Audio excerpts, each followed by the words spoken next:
bangun, lalu makan, dan beraktivitas. Pertanyaan yang muncul ialah, dari mana makanan kita berasal?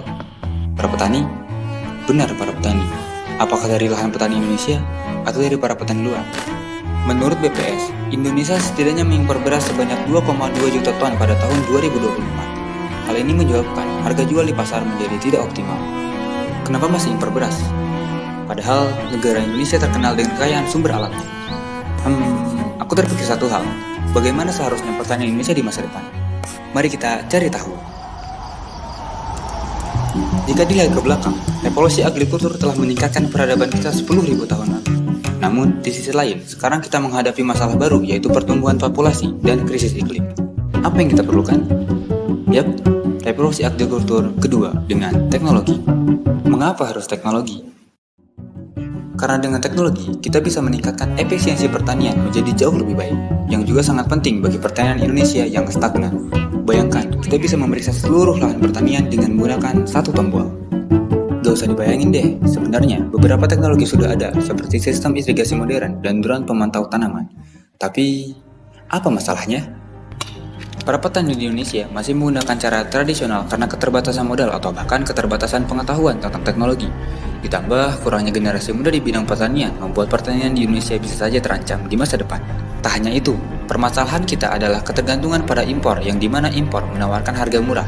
Namun di sisi lain, hal ini berdampak pada harga pasar dan kesejahteraan petani. Lalu, apa yang kita bisa lakukan untuk petani Indonesia di masa depan? Menunggu kebijakan?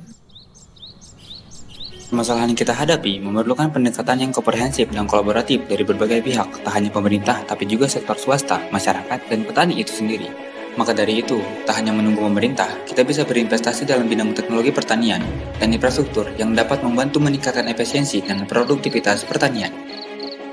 Namun, semua itu gak akan terwujud jika para petani masih belum mengetahui betapa penting teknologi dalam bidang pertanian. Maka dari itu, penyediaan pendidikan dan pelatihan yang memuat diversifikasi dan inovasi produk pertanian yang dapat mengurangi ketergantungan terhadap komoditas utama, ditambah bisa meningkatkan daya tarik sektor pertanian bagi generasi muda.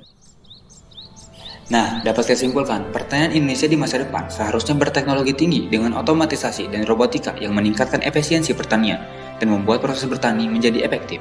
Pertanian Indonesia di masa depan juga harus berkelanjutan dengan pertanian organik dan ramah lingkungan, termasuk penggunaan pestisida, pupuk organik, serta konservasi tanah dan air.